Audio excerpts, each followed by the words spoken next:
जय गुरुदेव, जय महाकाली। आप सभी साधकों का जय महाकाली ज्योतिष केंद्र के आपके अपने चैनल पर स्वागत है। आज एक बहुत ही प्रमुख साधना लेकर आए हैं जो लगभग लुप्त हो गई है। सदगुरुदेव के द्वारा 80 के दशक में यह साधना दी गई थी या प्रयोग दिया गया था। 5 दिन का सौंदर्यतमा अप्सरा सिद्धि प्रयोग, और वास्तव में इसके प्रत्यक्ष और अप्रत्यक्ष बहुत ही ज़्यादा लाभ हैं, क्योंकि इसके बारे में ज़्यादा विस्तृत वर्णन नहीं है और पहले भी हम बहुत सारे वीडियोस में बोल चुके हैं कि जिस मंदिर में जो जहाँ के लोग ज़्यादा पूजा नहीं करते वहाँ पूजा करने से ज़्यादा लाभ प्राप्त होता है। उसी प्रकार जिन साधनाओं को लोग नहीं करते उनको करने से शीघ्र लाभ प्राप्त होता है। अप्सराओं में भी ये विशेष है। उन्हीं में से एक है सौंदर्यतमा अप्सरा। मेनका अप्सरा, रंभा अप्सरा, उर्वशी, ये सभी करते हैं, तिलोत्तमा आदि। लेकिन सौंदर्यतम अप्सरा के बारे में ज़्यादा जानकारी उपलब्ध नहीं होने के कारण इसे लोग नहीं करते। और विभिन्न ग्रंथों में आप देखेंगे तो कुछ एक विशिष्ट जगहों को छोड़कर कहीं पर भी इसका विवरण नहीं है। वैसे काफ़ी सारी अप्सराएं हैं, लोग कंफ्यूज हो जाते हैं किसे करना है। जिसके बारे में ज़्यादा पढ़ लेते हैं या देख लेते हैं, सुन लेते हैं, उसी को करने लग जाते हैं। वो सब कुंडली पर आधारित होता है। जन्म कुंडली के अनुसार साधनाएं करनी चाहिए, पहली चीज़। दूसरी चीज़ ये, चंद्रमा बलवान हो तो अप्सरा साधनाओं में दिक्कत नहीं आती, आसानी से सिद्धि होती है। दूसरी चीज़ कि अगर एक बार किसी साधना को लेकर बैठ गए हो तो लगातार जितने ज़्यादा अनुष्ठान हो सकते हैं उसी के करो, तभी सिद्धि प्राप्त होती है। सिद्धि ऐसे प्राप्त नहीं होती। मालाओं को गिनने से, काउंट करने से नहीं, भाव के साथ करने से, नियम के साथ करने से, स्वच्छता के साथ करने से आपको सिद्धि की प्राप्ति होती है। कोई भी साधना हो, ब्रह्मचर्य का पालन, एक समय भोजन, जमीन पर शयन, यह करना ही होता है, ये कॉमन है। लेकिन इस साधना में कुछ विशेष है, इसके नियम भी थोड़े से विशेष है। 5 दिन की साधना है, ज़्यादा लंबी साधना नहीं है, लेकिन इन 5 दिनों में ही जबरदस्त अनुभव देने वाली है। और सिद्धि इसमें होती है, अप्रत्यक्ष सिद्धि होने पर भी यह व्यक्ति को धन, व्यापार आदि में, सुंदरता आदि में जबरदस्त परिवर्तन देती है। यहाँ तक कहा गया है कि यह सफ़ेद बालों वाले के भी काले बाल कर देती है, इतनी प्रभावी साधना है।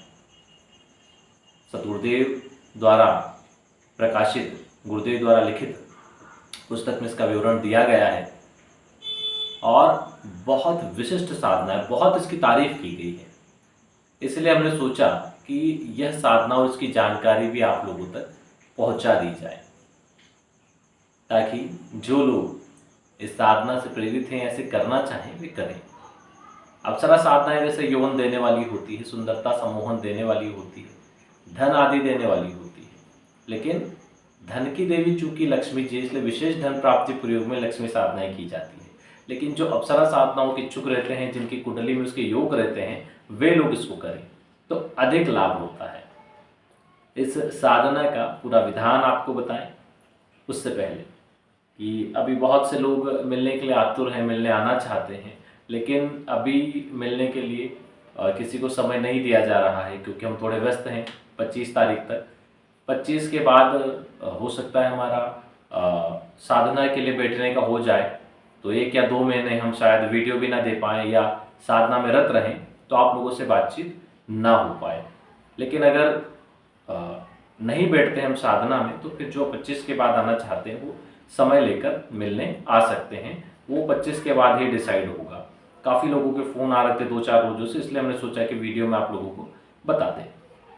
अब जो लोग अपना कुंडली विश्लेषण आदि चाहते हैं, वे अपना नाम, जन्म तारीख, जन्म का समय और जन्म स्थान नीचे दिए गए नंबर पर व्हाट्सअप कर दें। कुंडली विश्लेषण शुल्क 500 रुपये डाल के उसका स्क्रीनशॉट साथ में व्हाट्सअप करें, ताकि एंट्री हो जाए। जिन लोगों की कुंडली नहीं है वे ऑरा स्कैनिंग करवाएं। ऑरा स्कैनिंग के लिए सर से पैर तक की फोटो, सीधे हाथ की हथेली की फोटो व्हाट्सअप करें। अगर पुरुष है तो, माता बहनें हो तो उल्टे हाथ की हथेली की फोटो सशुल्क 1100 रुपये डाल के उसका स्क्रीनशॉट व्हाट्सअप करें, ताकि आपको पता चले आपके इष्ट देवी देवता कौन है, आपको कौन कौन सी साधनाएं करनी चाहिए जो फलित होगी। भाग्योदय के लिए क्या करें, कर्ज मुक्ति के लिए क्या करें, भूमि भवन वाहन कब प्राप्त होंगे, विवाह की क्या स्थिति है, व्यापार करें या नौकरी, कौन से रत्न धारण करें, कुंडली में योग कारक ग्रह कौन से हैं, मारक ग्रह कौन से हैं, साथ में कौन से दोष है और उनका कैसे निवारण करें और क्या उपाय करें जिससे कि जीवन में स्थिरता आए, सफलता आए, समृद्धि आए। तो उसके लिए कुंडली विश्लेषण और स्कैनिंग आदि आवश्यक है। चलिए आ जाते हैं इस साधना के विधान पे। सबसे पहले आप इसके नियम समझ लीजिए, इसके जो 5 नियम हैं उनको समझिए, उसके बाद इस साधना को कैसे करना है, कब करना है वो बताएंगे। इसके जो प्रमुख नियम उनको आप नोट कर लीजिए। बहुत जबरदस्त साधना है, रात्रिकालीन साधना है और 5 दिन की साधना है, 5 दिन में ये संपन्न होती है। लेकिन इसमें है दिन में आप किसी भी प्रकार की नौकरी या व्यापार नहीं कर सकते, केवल आपको सुंदरतमा अप्सरा के बारे में ही चिंतन करना है। अब इसमें भोजन को भी समझिए, किसी भी प्रकार का भोजन इसमें नहीं किया जाता। इसमें सिर्फ बादाम का हलवा जो घर पर बना हो वही लिया जाता है, यानी कि कॉल 5 बाइट या कॉल जो भी आप बोलते हैं। पहले दिन 5 कॉल केवल लिए जाते हैं, दूसरे दिन 10, तीसरे दिन 15, चौथे दिन 10 और 5वें दिन केवल 5 कॉल लिए जाते हैं। सुबह या शाम में जब भी आप लें, शाम को लें तो ज़्यादा अच्छा। इसके अलावा किसी भी प्रकार का कोई खाद्य पदार्थ नहीं लिया जाता। पानी जितना चाहें पी सकते हैं। वैसे जो लोग बीमार होते हैं उन्हें नहीं करना चाहिए। शराब आदि का, सिगरेट आदि का सेवन इसमें बिल्कुल भी नहीं करना चाहिए, वरना अवश्य नुकसान हो जाता है। ये रात्रि को लगभग 9 बजे के बाद स्नान करके सुंदर वस्त्र धारण कर आसन पर बैठ जाएं और किसी भी प्रकार के वस्त्र इसमें पहन सकते हैं, यहाँ तक कि धोती, कुर्ता, पजामा कुछ भी आप पहन सकते हैं। कपड़ों का कोई भी बंधन नहीं है, लेकिन यह है कि कपड़े जो हैं सुंदर आकर्षक होने चाहिए। साथ में सुगंधित इत्र आदि लगा लें और फिर बैठे। गुलाब के पुष्प हो और पुष्प माला स्वयं धारण भी कर लें। साधना काल में जो दुर्लभ सुंदरतम अप्सरा यंत्र और सुंदरतम अप्सरा चित्र है उसको आप अपने यहाँ लगा लें। चित्र तो खैर आप कोई सा भी लगा लें और थोड़ा सा सुंदर अट्रैक्टिव हो इस टाइप से। और सुंदरतम अप्सरा यंत्र और माला अवश्य रखें, अप्सरा सिद्धि माला होना भी जरूरी है उसमें। पास में रख दें। आप बाजोट पर रखकर उत्तरमुखी या पूर्वमुखी बैठ जाएं। गुलाब जल से यंत्र को स्नान करवाएं। फिर गुलाब की पंखुड़ी, पुष्प आदि यंत्र और माला को स्नान कराने के पश्चात रखें। 5 घी के दीपक लगाएं। ये 5 मिट्टी के बने हुए दीपकों को लगाना ऐसा है कि जो बत्ती है वो आपकी तरफ हो, दीपक का मुंह आपकी तरफ हो। ठीक है। इसके बाद गुरु जी गणेश जी का ध्यान करके आपको केवल ध्यान करना है, मंत्र जप नहीं। और 51 माला मंत्र जप करनी जो मंत्र आपको देंगे। मंत्र जब आपका हो जाए आप वहीं पर सो जाएं। आपका बिस्तर भी एकदम सुंदर होना चाहिए, खुशबूदार होना चाहिए, सुखमय हो। वहीं पर गद्दा लगा के सो जाए, मतलब जमीन पे गद्दा लगा के सोना है। प्रातःकाल उठकर जल से स्नान करें, अच्छे वस्त्र धारण करें। सुंदरतम अप्सरा सिद्धि माला जो आपने जप करने के लिए उसी को गले में धारण कर ली और दिन भर आपको केवल अप्सरा चिंतन करना है।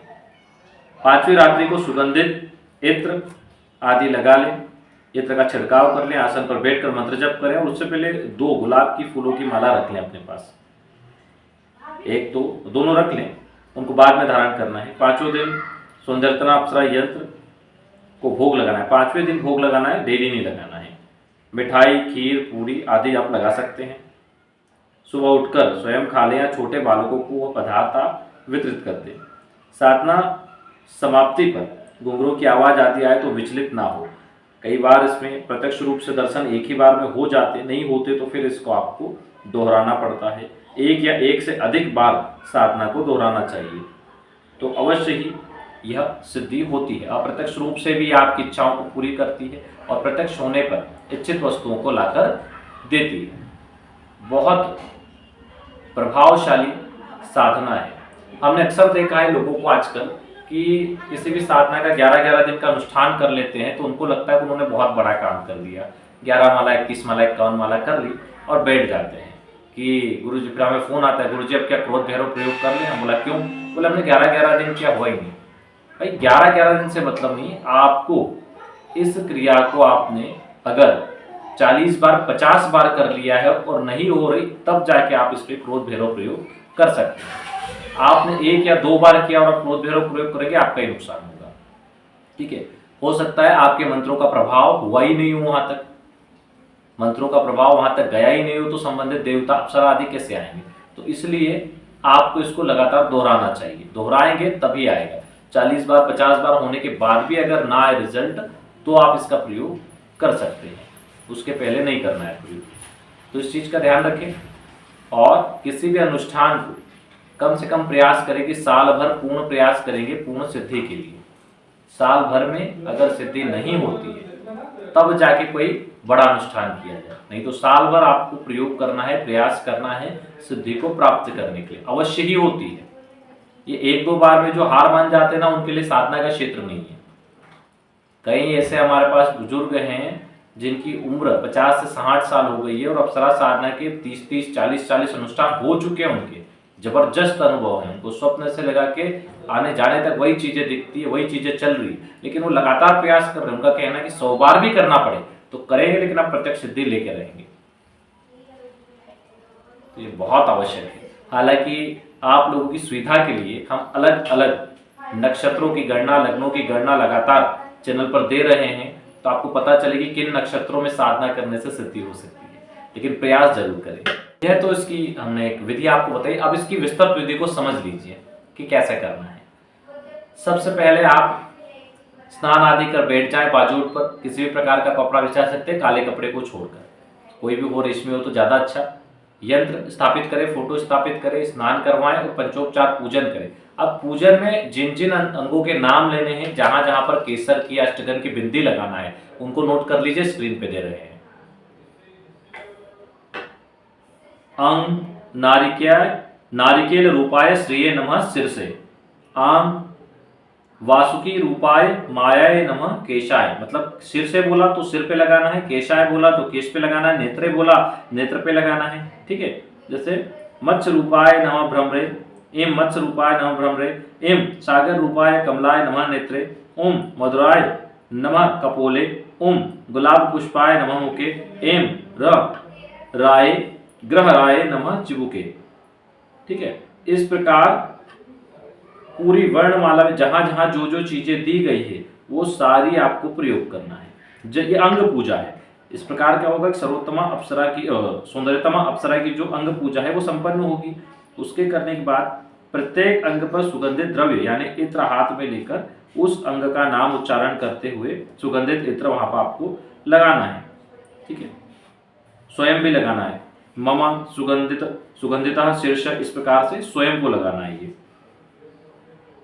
मतलब पहले तो हमने देवी पूजा कर दी, अप्सरा पूजा करें, अब स्वयं पर कर लेंगे।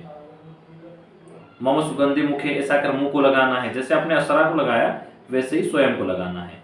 ये जब हो जाए अपनी अंग पूजा, तब हाथ में जल लेकर संकल्प ले, ओम, देखो 5 दीपक तो लगाना ही घी की, वो सारी चीजें बता दी। अब विनियोग करें, ओम अश्वशी सौंदर्यतमा अप्सरा मंत्रस्य कामदेव ऋषि पंक्ति छंदा काम क्रीडेश्वरी देवता स सौंदर्य बीजम कम काम शक्ति अम किलकम आलिंगनम सिम सौंदर्यतमा अप्सरा सिद्ध्यर्थे रति सुख प्रदाय आजन्म प्रिया रूपेण सिद्ध्य नार्थ मंत्रम जपे विनियोग।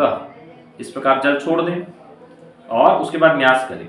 ठीक है, जल ले ले और सीधे हाथ की उंगलियों से उनको टच करते हुए ओम अदिति सौंदर्याय नमः, सिर से सिर को टच करें। ओम काम कीड़ाय सिद्धे नमः, मुख को टच करें। इसी प्रकार पूरे शरीर पर कर लें। उसके बाद करन्यास करें, करन्यास भी दिया हुआ है।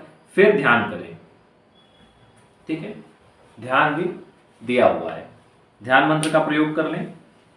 हेम प्रकार मध्य सूर्य पटले रत पीता जुड़ाम यक्ष वाला बालाम स्मराम परमल कुसुमो दबिल समिल बाराम पीनो तुंगस्नयनाम कोलनयनाम रत्नकांचम कराभ्याम ब्राह्म दत्तोत्पलाभाम नवरस्नाम रत्न भूषांगराम।